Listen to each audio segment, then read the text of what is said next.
একজন ব্যক্তি আল্লাহ রাসূলের কাছে যুবক চলে এসেছে। যুবক এসে বলছে, ইয়া রাসূলুল্লাহ, ইয়া হাবিবাল্লাহ গো, আমাকে একটু অর্ডার দেন, আমি জিনা করব। আমরা হলে কি বলবো গো? যদি আমার কাছে এখানে আপনার একজন ব্যক্তি এসে বলছে যে যুবক এসে বলছে জিনা করব, অর্ডার দিন, আপনারা বসে থাকবেন না মারতে শুরু করবেন? না বাপ?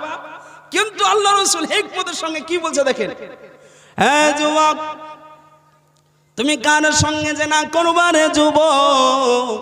তুমি কার সঙ্গে জিনা করবা? তুমি বলো তোমার মাকে যদি বলো কেউ যদি জিনা করতে চাই তাহলে তুমি কি জিনা করতে দিবা নাকি? বলছে, ইয়া রাসূলুল্লাহ, ইয়া হাবিবাল্লাহ, আমি দেব না। তোমার বোনকে দেবা নাকি? বলছে, ইয়া রাসূলুল্লাহ, ইয়া হাবিবাল্লাহ, দেব না। তোমার খালাকে দিবা নাকি? বলছে, ইয়া রাসূলুল্লাহ, ইয়া হাবিবাল্লাহ, দেব না। তোমার ফুফাকে দিবা নাকি? ইয়া রাসূলুল্লাহ, ইয়া হাবিবাল্লাহ, দেব না। তোমার মেয়েকে দিবা নাকি? বলছে, ইয়া রাসূলুল্লাহ, ইয়া হাবিবাল্লাহ, আমি দেব না। তাহলে তুমি কার সঙ্গে জিনা করবা? যার সঙ্গে তুমি জিনা করবা সে তো কাউরির বোন, সে তো কাউরির মা, সে তো কাউরির খালা। তুমি কার সঙ্গে যুবক গুনাহ করবা? কার সঙ্গে তুমি জিনা করবা বলো? বলছে, ইয়া রাসূলুল্লাহ, ইয়া হাবিবাল্লাহ, আমি বুঝে নিয়েছি, আমি আর জিনা করব না। সকলে বলে সুবহানাল্লাহ।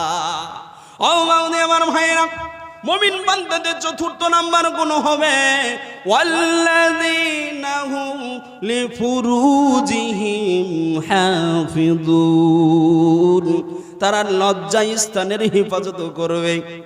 আর 5 নম্বর 6 নম্বর গুণ কিন্তু আপনার একটা আয়াতের মধ্যে এসেছে, ওয়াল্লাযীনা হুম লিআমানাতিহিম ওয়া আহাদিহিম রাউন। মুমিন বান্দাদের 5ম নাম্বার গুণ এবং 6ষ্ঠ নাম্বার গুণ হবে ওয়াল্লাযীনা হুম লিআমানাতিহিম, তারা নিজের আমানতদার তারা হবে। ওয়াহদিহিম রাউন, তাদের যারা অঙ্গীকার করবে, ওয়াদা করবে, ওয়াদা রাখবে, তারা ওয়াদার খিলাফ করবে না। আজ আমাদের মধ্যে যদি আমানত দেওয়া হয়, কাউকে 10,000 টাকা ধরে রাখতে দিল, 10,000 টাকাও যাবে, বাটি শুদ্ধি হারিয়ে ফেলবো আমরা, তাই না? ও বাবা মানো হয় না, তার জন্য তা আজ এই জায়গা থেকে সুদ এসেছে, আজ আমানতদার নাই বলে। ও বাবা আমার ভাইয়েরা, আমানতদার হতে হবে। কেননা আল্লাহ রাসূলের একটা নাম ছিল আমিন, ছিল না নাম আমিন? আমিন মানে আমানতদার, আমানতদার, আমানতদার।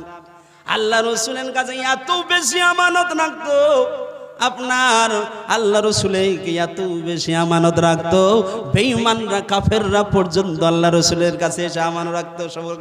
সকলে বলে সুবহানাল্লাহ। আল্লাহ রাসূল বলতো যে আমার কাছে আমানত না রেখে তোমাদের যে লিডার, তোমাদের যে নেতা আবু জেহেলের কাছে আবু জেহেলের কাছে তুমি রাখবা, আবু জেহেলের কাছে তুমি আমানত রাখবা। বাবজি আমার ভাইয়েরা, ও বলতো, ওরা বলতো, কাফেররা বলতো, ও ইয়া রাসূলুল্লাহ, ইয়া হাবিবাল্লাহ, আল্লাহ রাসূল আপনি শুনুন, যদি আবু জেহেলের কাছে আমানত রাখে তাহলে আমাদের মাল তো যাবে, টাকা তো যাবে, আবার বাটিও হারিয়ে যাবে। সকলে বলে সুবহানাল্লাহ। আল্লাহ রাসূলকে অনেক বিশ্বাস করত। আল্লাহ রাসূল যখন মক্কা থেকে মদিনায় হিজরত করেছিল তখন এত বেশি আমানত ছিল, আলীকে ডেকে বলেছে, আলী রে, এই যে আমানতগুলো দেখছো, এই আমানতগুলো আমি যখন চলে যাব কালকে আমানতগুলোকে পৌঁছে দিবারে আলী। সঙ্গে সঙ্গে সে তারপরের দিন থেকে 1 দিন না 2 দিন না 3 দিন পর্যন্ত সময় লেগেছে। সকলে বলে সুবহানাল্লাহ। বাবদি আমার ভাইয়েরা, তাহলে আমানতদার হতে হবে। ওয়াহদিহিম রাউন, এবং যদি ওয়াদা করি ওয়াদার খিলাফ করা যাবে না। আপনার 7 নম্বর মুমিন বান্দাদের গুণ হবে ওয়াল্লাযীনা হুম আলা সালাওয়াতিহিম ইউহাফিজুন, তারা আপনার নিজের সালাত সমূহকে হেফাজত করবে, মানে 5 ওয়াক্ত নামাজ আদায় করবে। আবার আল্লাহ রাব্বুল আলামিন সূরা বাকারার মধ্যে বলেছেন হাফিযু আলাস সালাওয়াতি ওয়াস সালাতিল উস্তা ওয়া কুমু লিল্লাহি কানিতিন। মুমিন বান্দারা কি করবে জানেন? তাদের নামাজ সমূহ, সালাত সমূহ, প্রত্যেকটা সালাতের হিফাজত করবে, আর খাস করে আসরের নামাজের হিফাজত করবে। উস্তাদ দিয়ে বোঝানো হয়েছে আসরের নামাজটাকে। বামদি আমার ভাইয়েরা, ও বামদি আমার ভাইয়েরা, যারা আমরা এই 7টা গুণকে আমরা জীবনে ধারণ করতে পারবো, এই 7টা গুণকে যারা আমরা মেনে যেতে পারবো, তাদের জন্য আল্লাহ রাব্বুল আলামিন ফেসিলিটি কি দিয়েছে জানেন গো? উলাইকা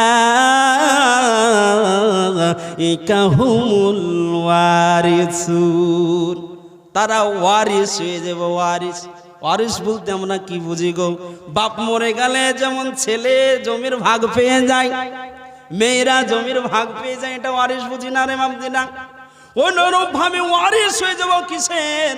আল্লাযীনা ইয়ারিসুনাল ফিরদাউসা হুম ফিহা খালিদুন, তারা জান্নাতুল ফিরদাউসের ওয়ারিস হয়ে যাবে। চিরস্থায়ী জান্নাতুল ফিরদাউসে যারা ঢুকবে তারা চিরস্থায়ী জান্নাতে ঢুকে যাবে। ও বাবদি আমার ভাইয়েরা, তাহলে 7টা গুণ আমাদের জীবনে ধারণ করতে হবে। করবো ইনশাআল্লাহ বাবদি আমার ভাইয়েরা।